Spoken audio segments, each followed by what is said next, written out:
Hey everyone, it's Rob Ryder. Late on Tuesday, March 12th, 2013. This video is going to have a lot of different pieces to it, but mainly it's about why don't we just start using the rules that are in their rule books to our advantage instead of to our detriment. And so I went through today and looked at some of the different um, procedures books, civil procedures, circuit court rule, district court rule, things like that. Every state has them, right? Just go to your court state site and look for court rules. Here's the interesting thing, so really pay attention, right? Because if you allow yourself to be taken advantage of, it's your own fault. So this Rule 2, 102 comes out of the civil procedures.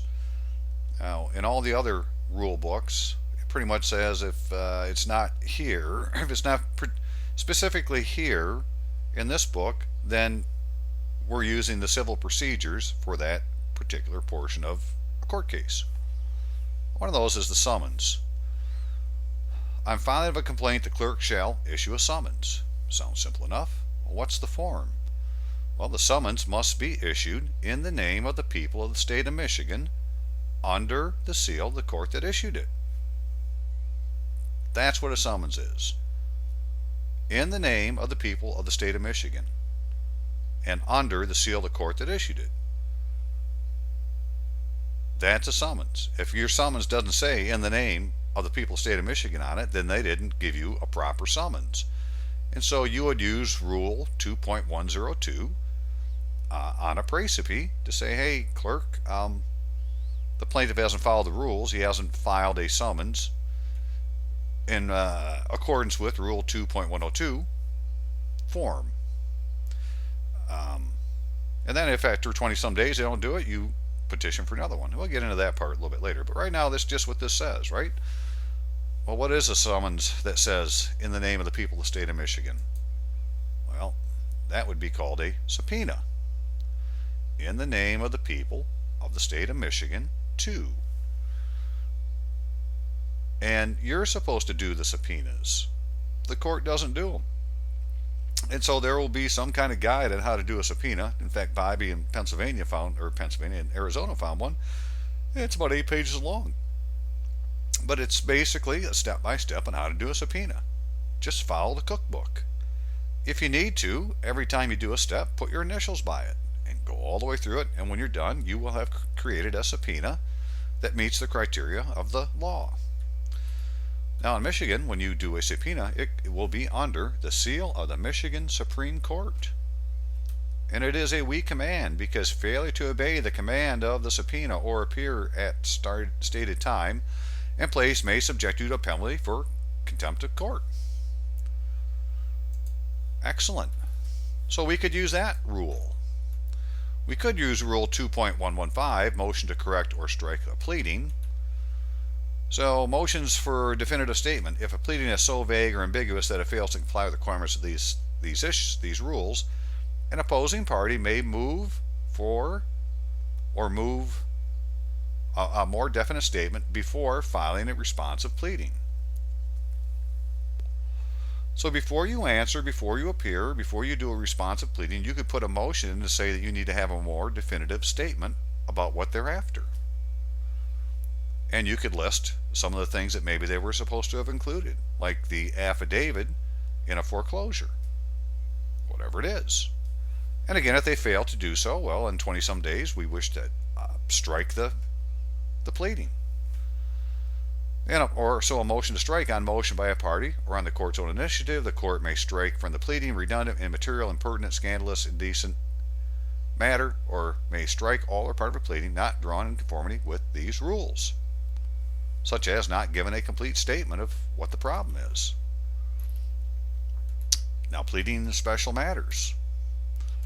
So, some of the things you could do is if you wish to raise an issue about the legal character of a party, such as, do they have a valid franchise, charter, business license to do business in the municipality, city, county, whatever, the capacity of the party to sue or be sued, the authority of the party to sue or be sued in the representative capacity, must do so by specific allegation, including supporting facts peculiarly within the pleader's knowledge. In other words, by what authority? So here's the way it works in Michigan.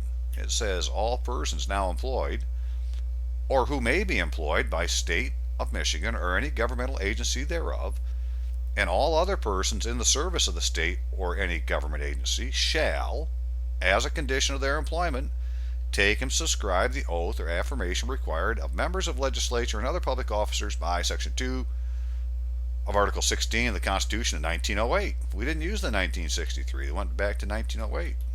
And in that particular oath it says, I do solemnly swear or affirm that I will support the Constitution of the United States, the Constitution of this state, and that I will faithfully discharge the duties of this office, whatever the office is, according to the best of my ability. No other oath, declaration, or test shall be required as qualification for any officer of public trust. Okay, I do solemnly swear. It didn't say I, Robert Allen Wertlewski, just I do solemnly swear.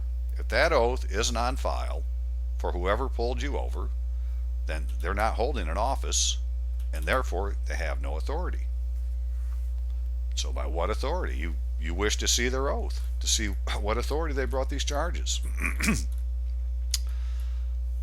Now this is for all the people who've already lost your house. All right, you got title insurance. Your title insurance is supposed to have indemnified you against any legal action against your title. You lost your house. I guess they didn't do their job. So you can do a special pleading action on policy of insurance. In an action on policy of insurance, it is sufficient to allege the execution, the date, the amount of the policy, the premium paid or to be paid, the property or risk insured, the interest or of the insured, and the loss. And you tell them they have a duty to protect your title. Look at your title insurance policy. It is their duty to defend your title in legal action. A duty is a real strong word. That's almost like military. You know, they can convict you of treason for not doing your duty. Well, there you go. So if you've already lost your house and you had title insurance, you need to call the title insurance company and put in a claim that they didn't protect your title, and now they have to pay the claim. And then when they won't do it or whatever, well, then you can take it to court. You followed the rules. You contacted the title insurance company and gave them your claim. Now, Bobby in Arizona did this today. He's not in a foreclosure. He's still in his house, but he just said it was his property and he has a court case going on. And we've looked at the title insurance stuff, and we'll look at it closer here in a minute. Found all sorts of things that he can complain to this title company about them not protecting his claim. So he took the first step. He called them. They said, well, you're going to have to file a complaint.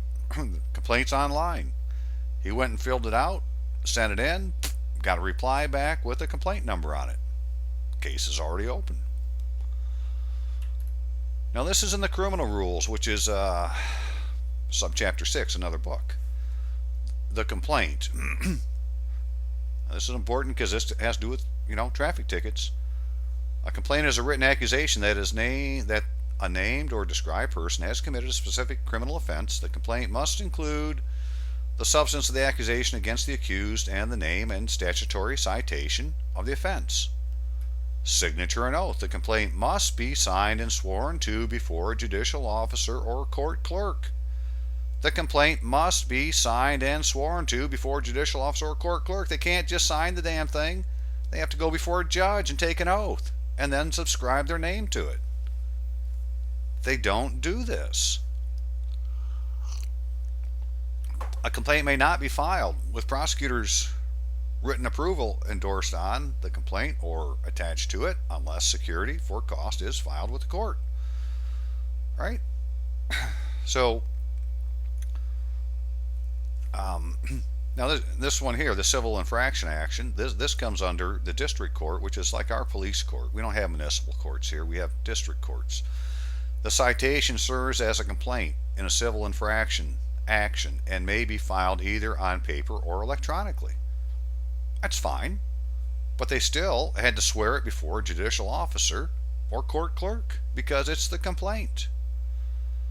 And so if you have a traffic case, you say, well, by Rule 6.1 2.101 of the Criminal Code on a praecipe addressed to the clerk that the complaint hasn't been, you don't believe the complaint's been signed or put under oath. And now they have 20 days to put in a verified complaint. If they don't, they're going to end up like happened to the bank in Pennsylvania when Bob in Pennsylvania did this, and now he has a default judgment against the bank in a foreclosure. He has the judgment against the bank because they didn't put in a verified complaint. And what else we got? Now this is where it says civil rules applicable. The provisions and rules of civil procedure apply to cases governed by this chapter except as otherwise. If it's not in here, then it's in the civil actions book. And remember, Rule 2.102, summons in the civil procedures, which says it's in the name of the people of the state of Michigan, which means it's a subpoena. It's the only summons they can send. So, since you need to put a complaint, you need to put your complaint with the court clerk, who will then issue the summons. The summons they need to issue is in the name of the people of the state of Michigan under the seal of the court that issued it, or it didn't happen.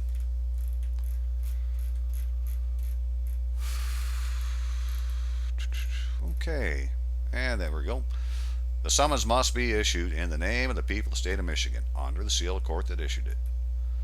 And this at district court. So citation, complaint, summons, warrant, except as otherwise provided by court rule or statute. A civil infraction action may be initiated by a law enforcement officer serving a written citation on the alleged violator and filing the citation in the district court. So he needs to file with the clerk of the court his complaint so that the clerk of the court can issue a summons in the name of the people of the state of Michigan under the seal of the court that issued it. If they didn't do that, then Rule 4.101 can be used. If an infraction is a municipal civil infraction, the action may be initiated by an authorized local official. Well, what does that mean? Again, they have to have taken that proper oath to be considered an authorized local official. By what authority do they bring this charge? The citation serves as a summons to command. The citation serves as a summons to command. Then it better be in the name of the people of the state of Michigan, or it can't command you to do anything. Okay, that's what those look like.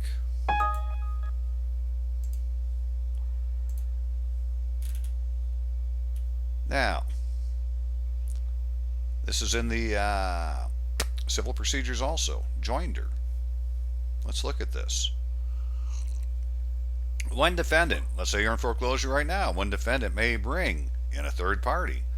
Subject to the provisions of that, any time after commencement of an action, the defending party, as the third party plaintiff, now that's going to be you, may serve a summons and complaint on a person not a party to the action, that would be the title insurance company, who is or may be liable to the third party plaintiff, you, for all or part of the plaintiff's, that would be the bank's, claim.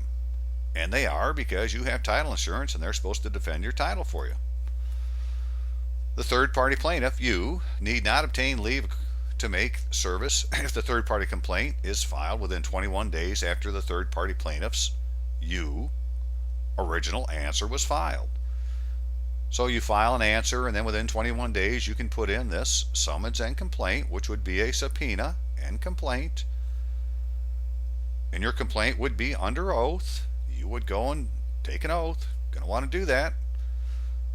To say that, hey, I have title insurance. Here's a copy of my policy, and the title insurance company has a duty to protect my title. Otherwise, leave on motion with notice to all parties as required. So if you wait too long, then you have to do a motion for leave and notice all the parties that you are now going to bring in a third party defendant. That's what they're going to call them now, third party defendant, being the title insurance company. Within the time provided, the person served with the summons a third party complaint, the third party defendant now, that would be the title insurance company, must respond to the third party plaintiff, that would be you, claim as provided by and may file counterclaims against you and cross claims against other parties, that would be the bank, as provided in another rule. Third party defendant, that would be the title insurance, may assert against the plaintiff bank any defense which the third party plaintiff you has to the plaintiff bank's claim, such as, hey, the bank didn't sign the deed of trust. They never recorded it as a lien. There's no recorded lien. I want my securities back. The deed of trust is a security instrument upon which the collateral that you put up as collateral until the underlying debt was satisfied is satisfied. And what it is, the securities come back to you. And what's on the deed of trust? Well, the title to your property, the amount of your promissory note, which is actually a security because it has a maturation greater than 9 months, 15 USC 78 C10. Has a plaintiff bank's claim, the third party defendant, that'd be, again, the title insurance, may also assert a claim against the bank arising out of the transaction or occurrence that is subject matter of the plaintiff, the bank, claim against third party plaintiff. In other words, the bank's trying to use the deed of trust against you, and so it's arising out of that transaction, so the title insurance company can assert a claim against them for that. The bank may assert a claim against the title insurance arising out of the transaction or occurrence that is the subject matter of the plaintiff bank's claim. In other words, the title insurance can go pay the bank's claim, and then the bank can release your property to you against the third party defendant you, and the third party defendant, third party plaintiff you, and the third party defendant, the title insurance, must respond provided yada yada yada. Okay, so that's how it's done. You just use Rule 2.204, third party practice. You're going to bring by summons and complaint into an ongoing case brought against you by the bank, the title insurance company. If they won't just do it when you call them up and say, hey, I have a claim, I'm in court, here's the court case, my title is being attacked, and looks like here in my policy that you have a duty to defend my title. It's not a request, it's an order. The third party defendant, being the title insurance company, may proceed on the rules, yada yada. So on and on it goes. Now, I did give this one caveat. In the original action brought by the injured person, call them the bank, or his or her personal representative, call that the attorney, in case death results from the accident, as mentioned in section whatever, the insurer shall not be made a joined party. Okay, so basically, if there's death involved, you can't bring the insurance company in. Well, we're not. It's not why we're doing it. What does title insurance mean? Now, this is in the Insurance Code of Michigan, under the definition section. Title insurance means the insuring, guaranteeing, indemnifying of the designated owner of real estate or any interest in real estate against loss or damage that may result because the title is vested in a manner otherwise than as stated in the title insurance policy. When you look at your title insurance policy, your title is going to be fee simple, about as far as they're going to go. You have it in fee.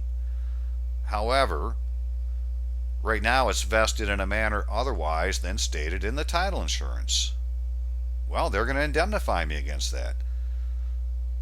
Or because the title is unmarketable, or because the title is subject to liens, encumbrances, or other matters adversely affecting the rights of use, enjoyment, disposition of the real estate, and not accepted in the policy, all in accordance with the terms of the title insurance policy approved as substance and form, or doing anything equivalent substance to any of the foregoing in a manner designed to evade the provisions of this chapter. In other words, you're not getting out of it. Title insurance protects the owner's title, period. It's their duty.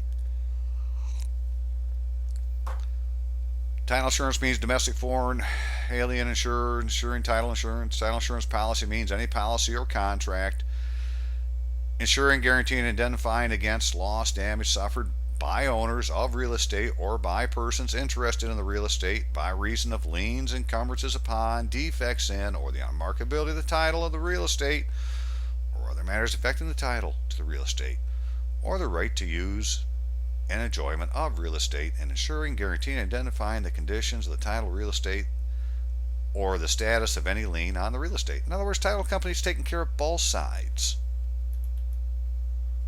Title insurance commitment means a document issued by a duly authorized title insurance offering to issue a title insurance policy upon performance of conditions set forth in the document. Now, I'm not sure what this is, but they talked about a property title information report. Means information regarding matters of public record affecting legal title to your real property that satisfies both of the following. Is provided upon request to real property owner. So somehow you should be able to get this thing. Property title information report. Problem is, I don't know who's got it. And there's one on surety and fidelity insurance, and which is to guarantee the fidelity of a person's in positions of trust, private or public, and to act as surety on official bonds and other performances of other obligations. It's turning out that we may have to do a few crazy things. For instance, we may need to get ourselves a surety bond and record it with the county clerk. And also what we may need to record with the county clerk is the naturalization oath. Because if you're like me, a natural born American, Native American, I was given two nationalities, two citizenships, U.S. citizenship and a citizen of the United States of America, two different jurisdictions. The U.S. citizenship jurisdiction doesn't care if you have dual citizenship. The Republic, the United States of America, cares quite a bit, and they want you to take a loyalty oath. And this loyalty oath is the same oath that they give when you to naturalized citizens. Basically, all you're doing is you're going to protect and defend the Constitution. And all the part about bearing arms or joining the armed forces, all that shit, you can cross it off because it says on the government's website itself that they can't hold you to it. If you have religious convictions, you don't need to swear to that part.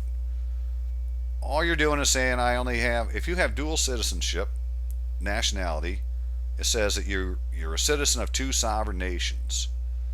And I think that we're going to find that all the republics, doesn't matter where it is, Republic of Michigan, whatever the Republic of Quebec would be called, Canada, whatever you call it, they're all going to be republics, and they're going to require you to take some kind of loyalty oath, meaning that you're just going to be a citizen of the United States of America or Canada or whatever it is, not of both nations. You're going to make a choice.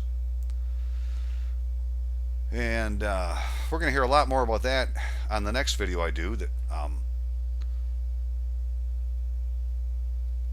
Roe has had a lot of great conversations the last few days with the county clerk in her county, and saving all that for later when we get it all together. But just a few things we need to do.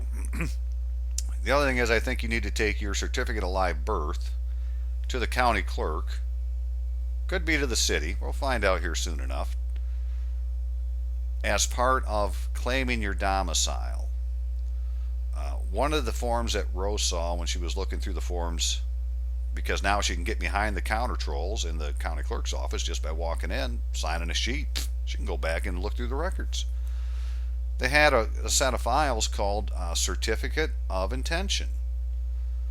And domicile is residence with the intention of not leaving. Permanent residence. And so your permanent residence is supposed to be a municipality within a territory. And so that would be like the name of your city. Her case be St. Charles, right? Territory of Illinois, state of Illinois. We're not going to worry about it. We're just going to call it Illinois. St. Charles, Illinois is her permanent residence, and her private premise is her house. It's not your residence, it's your private premise. It's your private domicile. It's your embassy. Now, an interesting thing that Bobby found out today, looking through all this paperwork that had to do with the title insurance, is that there was never a certificate of completion issued for his house. And so really there's not supposed to be anybody in the house, right? So there's all these little things that haven't been done, that are almost done, haven't been done, that in one way or the other they all fit together.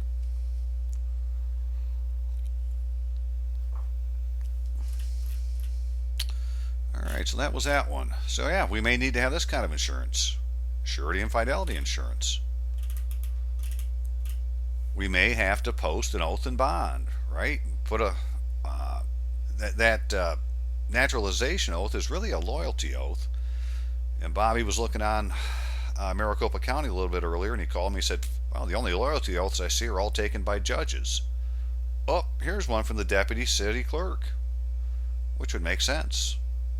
Judges and clerks. Maybe only the deputy clerks. So, okay, what else we got here? What's this? This is Register of Deeds. This is for Michigan. The lowercase Register of Deeds, not the uppercase that you see when you walk in the building, in the several counties of the state are hereby required, directed to procure and expense of the county an official seal, and that legible impression of the same shall be placed upon the face of the certificate of record of every instrument after the same has been spread upon the records. See, they got certificates of record, right? They don't give you a certified copy. The Register of Deeds, lowercase, has got a seal, and you're going to get a certificate of record. Well, certificates are what the county clerk has, where Roe is. Everything they do is in certificates.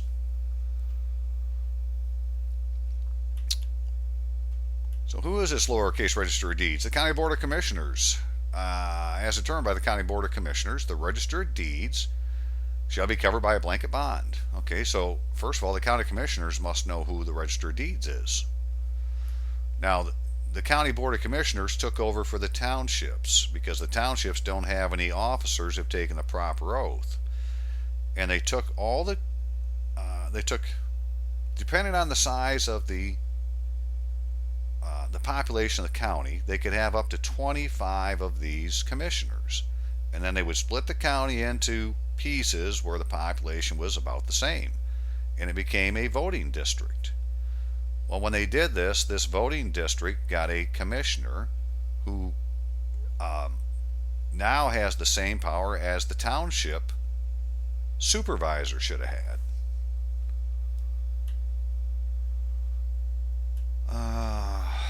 Register of Deeds shall keep in his office at the seat of justice, right? That's why we want to find this Register of Deeds, because his office is at the seat of justice of the county.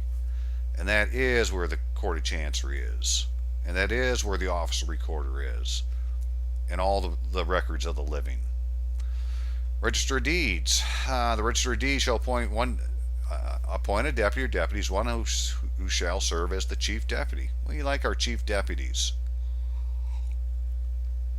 I think they're actually the power player. As long as it's an elected office, the chief deputy never gets elected. They just get appointed. And so the deputies probably know much more than the people coming in and out, although they have some clue. They don't know everything. The Register of Deeds shall appoint, let me read that. The Register of Deeds, okay, before taking office, a person appointed under this section shall take the constitutional oath of office as required by that section, whatever. The Register of Deeds may revoke his or her appointment at any time. Whose appointment? The Register of Deeds appointment or the deputy's appointment? The Register of Deeds may revoke the deputy's appointment, it should have said. But it didn't. It said his or her appointment. They can revoke their own appointment. An appointment or revocation made under this section shall be in writing and filed with the county clerk. Well, that's how we can find out. We go look at the county clerk and ask for the appointment and revocation of the Register of Deeds on a FOIA. In case of a vacancy in the Office of Register of Deeds, why? Well, because they revoked their own appointment.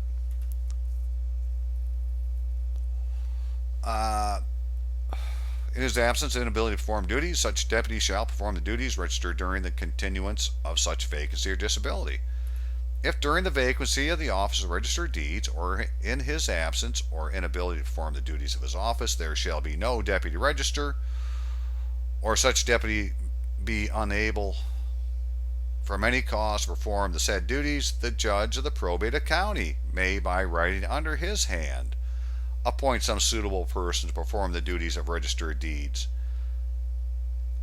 for the time being, who shall take oath of office, give such bond as said judge shall direct and approve. Well, somebody's going to have a copy of that oath and bond, and it should be with the county clerk. But why is the probate judge appointing the Register of Deeds? Unless this Register of Deeds is the same as what we would call a probate registrar here. I wonder. Amidst the being kept locked so that they shall be impossible for any leaves to be removed. Now, I haven't looked at that many records in what we would call the Register of Deeds where the deeds office are, but are those locked so you can't get into them? Because this says impossible for any leaves to be removed. And all the pages therefore shall be consecutively numbered before any record is made thereon. All right, so if you're looking at a book that hasn't happened, right, then you're not looking at the Register of Deeds book. Again, face of the certificate of every record, face of the certificate of record, right? It's called a certificate of record. That means it's in the office of the recorder. It is a public record, and here's a certificate to show that it is, like your birth certificate. I got a certified copy of a record of birth saying it's a certified copy of a record remaining in the office, and that particular office is of the county clerk, my birth county. Now, this is going to be interesting for later. Execution of a deed in another state, governing law acknowledgement. Okay, if any such deed shall be executed in another state, for instance, property for sale here in Michigan, but we meet in Ohio and I sell it to you there and we do the deal in Ohio. Okay, so anywhere, so in Ohio, executed according to laws of Ohio, yada, yada, yada. You can do that. Acknowledged, in front of a notary public, justice of the peace, master and chancery, whoever it is. However, in the cases provided for in the last preceding section, unless acknowledgement is taken before a commissioner appointed by the governor of this state, so we would have had to appoint a commissioner for this, for the purpose of the officer taking such acknowledgement shall attach thereto the seal of his office. So I don't know, would Michigan have a commissioner appointed in Ohio? I guess they could. However, and if such acknowledgement be taken before a justice of the peace or other officer, like a notary, having no seal of office, such deed or other conveyance or instrument shall have attached thereto a certificate of the clerk or other proper certifying officer of a court of record of the county or district or the Secretary of State or territory within which such acknowledgement was taken under the seal of his office, that the person whose name is subscribed to the certificate of acknowledgement at the date thereof, such officer, as he is therein represented to be, basically an authentication, right? This is the certificate of authentication. If I went down and had something done under the seal of a notary here in Michigan, I could go to the county clerk and get a certificate of authority for that notary, saying that that notary was a notary, and that would now have made that instrument a public record that I could take to any court in the United States and use it as evidence. I could enter in any court anywhere in the United States because it was authenticated. And that's what this is saying. If you're going to sell property here in Michigan and Ohio, yeah, you can get a Ohio notary public to, certify the document, but you need to go and get their certificate of authority from whomever has it before it can be lawfully recorded here in Michigan. Okay, a little more on this has to do with that immigration again, right? Naturalization. Before 1906, an alien could be naturalized in any court of record. Many immigrants anxious to become citizens began the citizenship process by taking out papers in the county where they first arrived in the United States. Well, for me, that was Bay City, Michigan. Bay County, Michigan. I got papers to prove it. They're called birth documents. One might have started the process somewhere on the East Coast, or I may have started in Bay City, Bay County, Michigan, for example, and then completed the requirements in the county or state where final residency, as in domicile, was established somewhere else. Interesting. You began the citizenship process by taking out papers in the county, your birth county. That's where you first arrived in the United States. Go look at your birth documents. And then completed the requirements in the county or state when final residency, being your domicile, which is residence and the intention not to leave, where the certificate of intention comes in again, has been established. Native. So I'm a Native American, conferred by birth as native rights and privileges. Yep, Native American. Indigenous people in North America with boundaries the present-day continental United States of America, Alaska, the island state of Hawaii. It just means the one island of Hawaii. They are composed of numerous distinct Native American tribes and ethnic groups. So if you were a part of an ethnic group, like I would be a Polish American, that's called a hyphenated American. Mexican American is a hyphenated American. Irish American, doesn't matter. It gives you got dual nationality, or you're a U.S. citizen and a United States citizen. Dual nationality is when a single person has formal relationship with two separate sovereign states. They don't want you to do that. And this is the oath that you take in a naturalization. Now, you don't have to go to, these big ass courts and do it. There's over 5,000 courts. Basically, I don't have it on this one, but any court it's a court of record that has a pro though notary, a civil, a court of record, civil clerk with a seal, has jurisdiction in naturalization.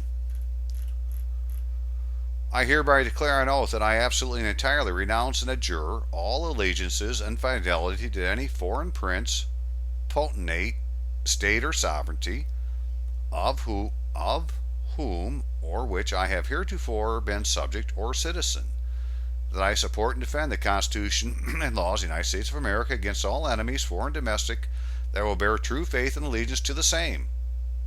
You can stop there. The rest of this you don't have to take, because you don't need to. If you have religious views against it, you don't need to take that part, except the so help me God. That would be a loyalty oath, and you would now be a citizen of the United States of America, renouncing that you're a citizen of the U.S. You're no longer a U.S. citizen. You're no longer under Obama. He's the president of the democracy. You just went to the republic.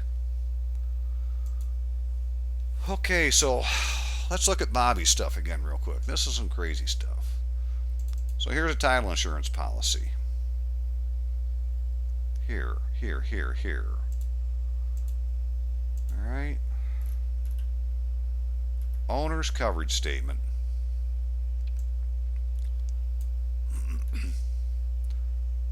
Bullet point, our duty to defend against legal actions. I don't care what else it says. We start there. It's your duty, brother. If you're in the military, don't do your duty, that's considered treason. Do you know that in the laws of England, drawing and quartering is still on the books? Well, what's covered?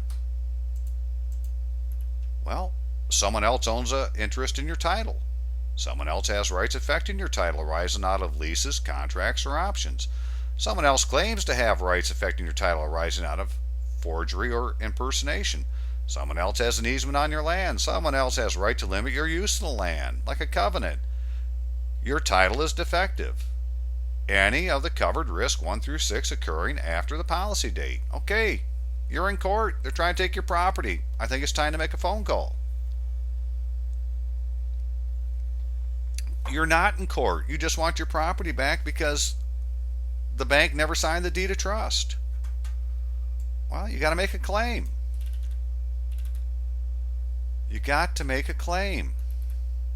I thought it was on here someplace. We will defend your title in any legal action only as part of the action is based on the covered risk. Well, we just read what they are, and there's a whole bunch more, and which is not expected or excluded from coverage of this policy. Accepted or excluded.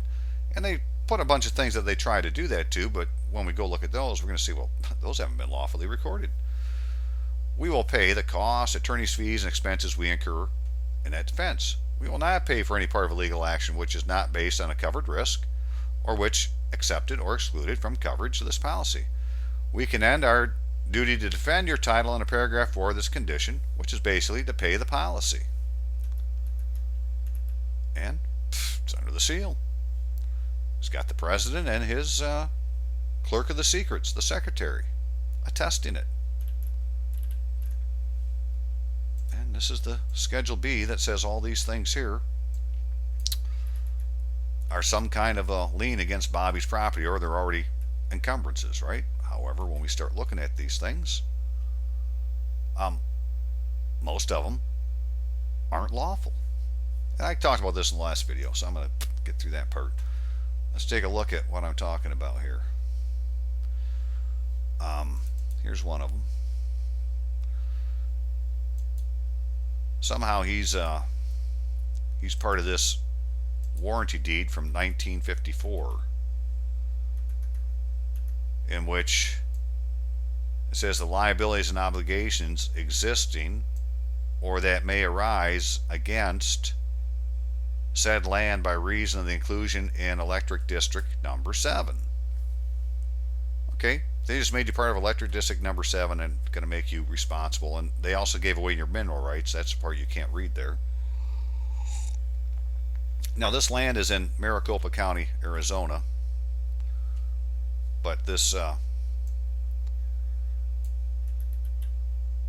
was executed in the state of California, right? And it's got 2 notary acknowledgments. Well, that isn't quite good enough.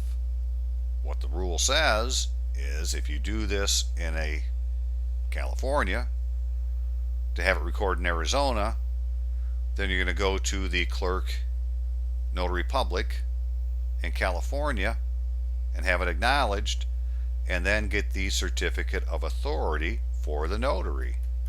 Not get 2 notaries to sign it. This is an unlawful recording. You're going to find that in every state, that if you want to have if you want a deed that was executed in another state to be recognized in your state, it needs to have the certificate of authority on it. Let's see what else we had here.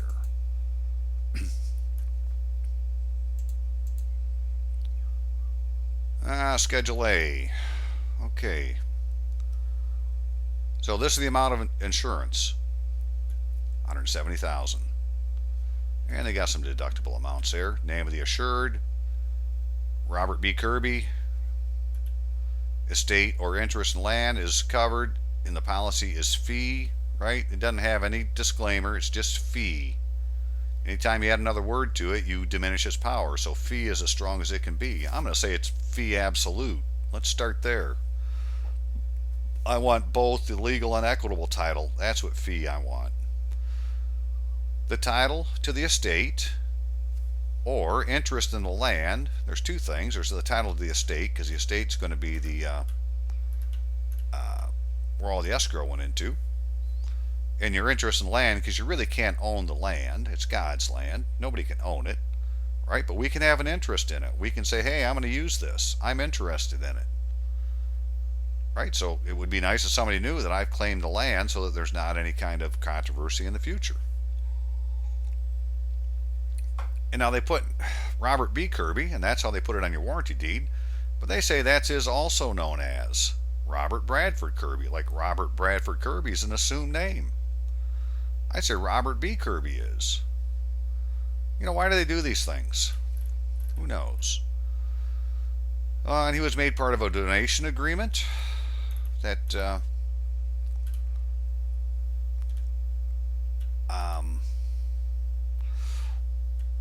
when you get to the memorandum that says this agreement exists, it's missing pieces.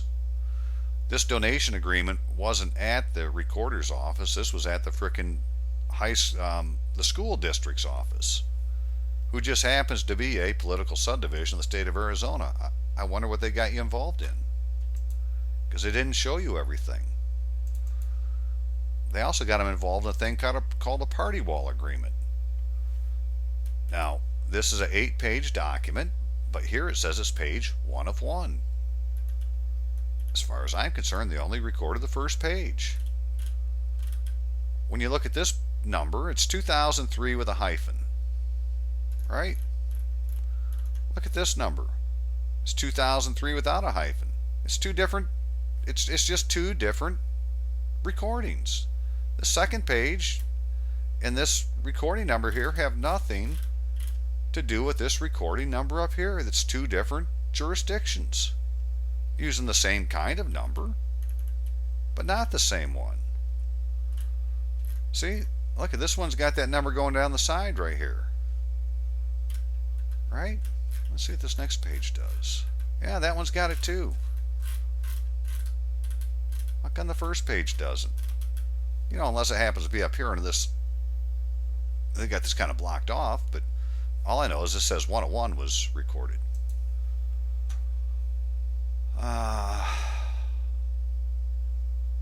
Let's see. Here's the memorandum. Okay, so that said 1 of 1, and it was a 8-page document. Okay, fine. This one says it's page 3 of 4, and it's a 3-page document. So either this is missing a page. There's only 3 pages here. It's 3 of 4. That would make it an improper recording. Or this 3 of 4 doesn't have anything to do with the 3 pages here. It's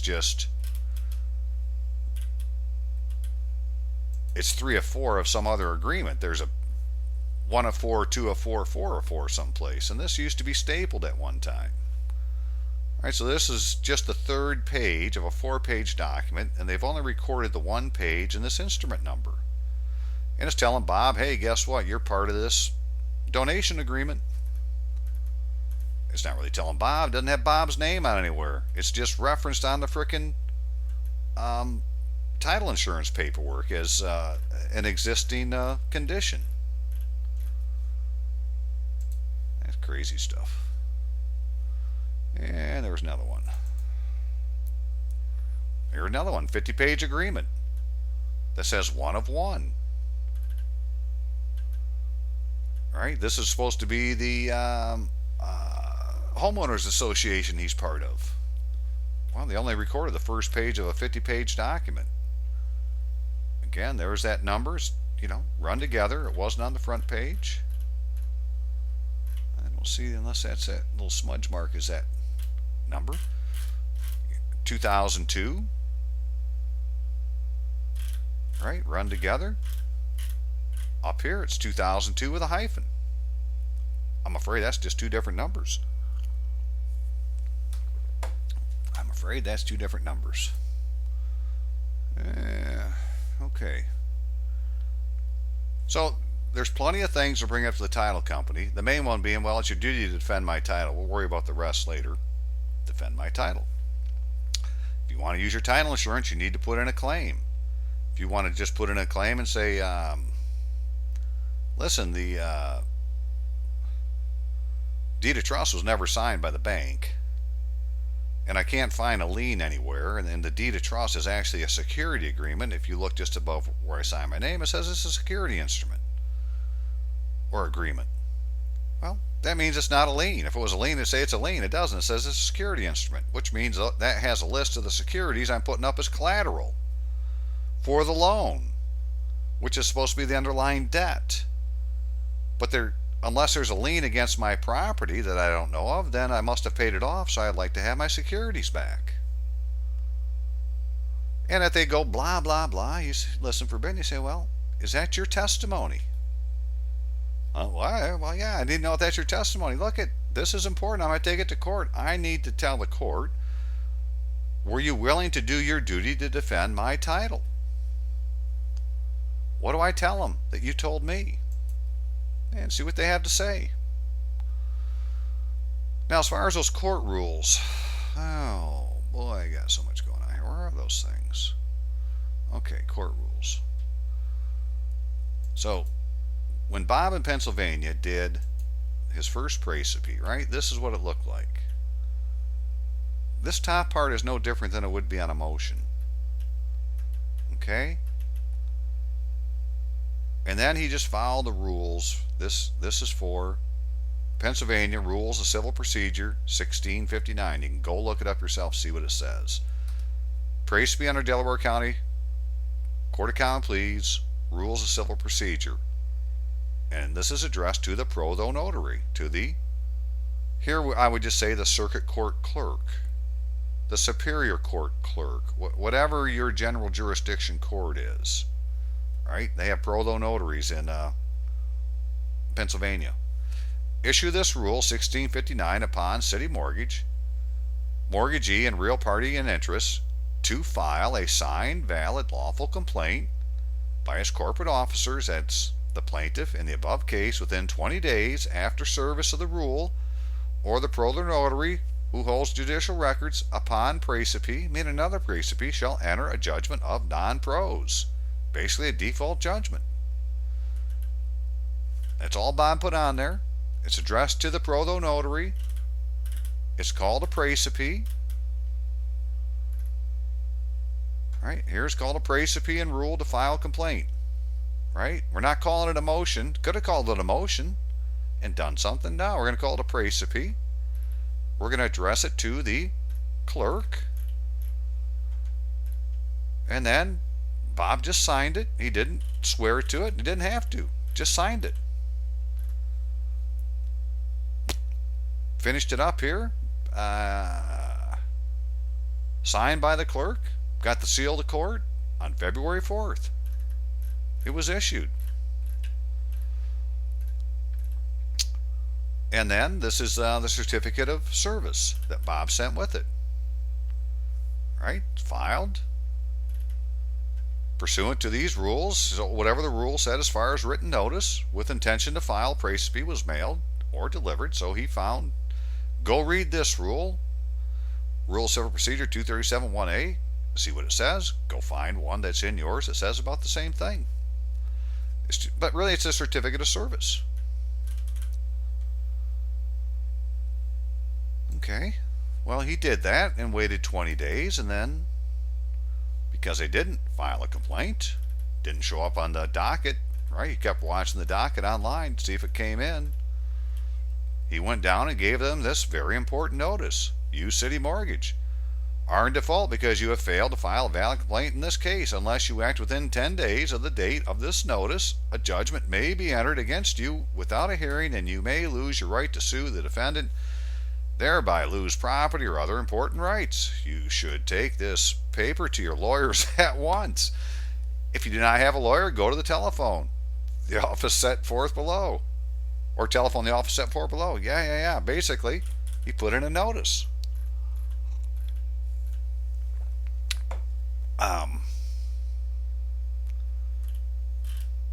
And okay, so we got the notice here. Now does this go next? Office address. Okay. So this is the address of the office set forth below. Office address. Government Center. That's the way Bob wants to do it. Good for Bob.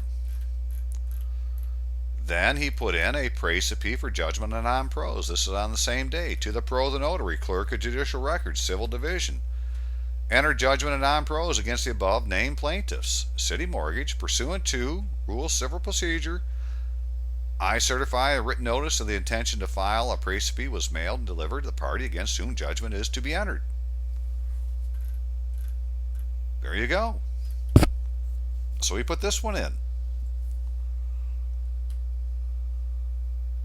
And so I'm going to send this out with the video, but if you don't get it, just stop and read it for a minute. Write it down. It's going to take you 5 minutes, for God's sakes. I don't need to send it to you.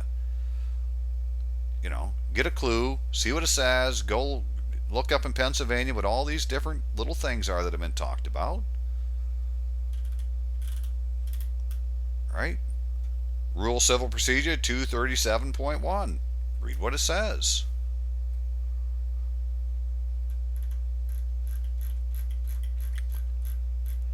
And then there was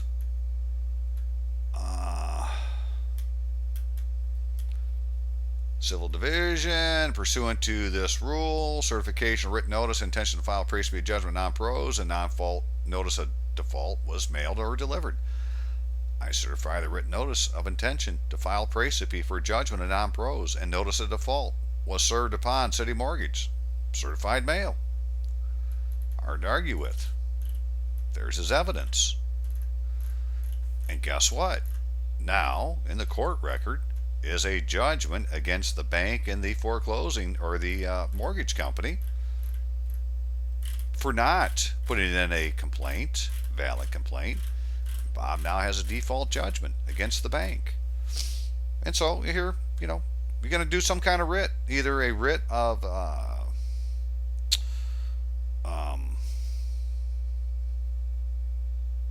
attachment, a writ of possession, trying to possess the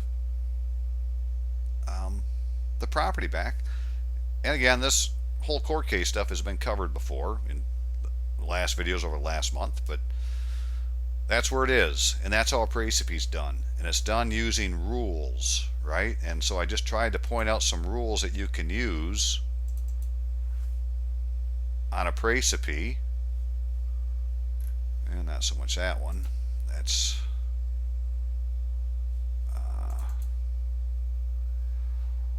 Rule 2.102, summons, right? You get served anything and it doesn't say in the name of the people of the state of Michigan, they didn't follow the rule. Do a praesepe to the clerk, to the county clerk. You could put in this rule, motion to correct or strike pleadings. You want to strike the pleading because they didn't file a complaint, or they didn't file the summons. Or the complaint isn't signed and under oath. The complaint must be signed and sworn to before a judicial officer or court clerk. Rule 6.101. File it with the clerk of the court where the action's coming from. And just follow the procedures and make sure you give proper notice. The citation serves as a complaint in civil infraction action and may be filed either by paper or electronically. Well, that's fine, but if you're going to call it the complaint, the criminal rules say a complaint has to be under oath. See what they have to say to that. Okay, remember this. Good stuff, right? You can use it tomorrow. Doesn't take a lot of pre-thought. Go to Pennsylvania. They got praesepe forms to look at. Look at the way Bob did his. Think of it as nothing more than a motion, except you're not going to say motion. It's a praesepe. And then you're going to have a notice of default and praesepe. And the courts are lenient on pro se litigants. But as far as the house, let's quit trying to figure it all out. Let's just go have the title insurance company do it. Call your title insurance company and put in a claim. Bob in Arizona's got one in. Game's on tomorrow. We're going to see what the title insurance company has to say to the evidence. It'd be a great day. And then we're going to find out from the county clerk what it takes to do to be seen as a citizen of the United States of America, a national, not under the Constitution, defending the Constitution for those who are under it. It'd be a great day to be an American. Okay, I'll have a great night. See ya.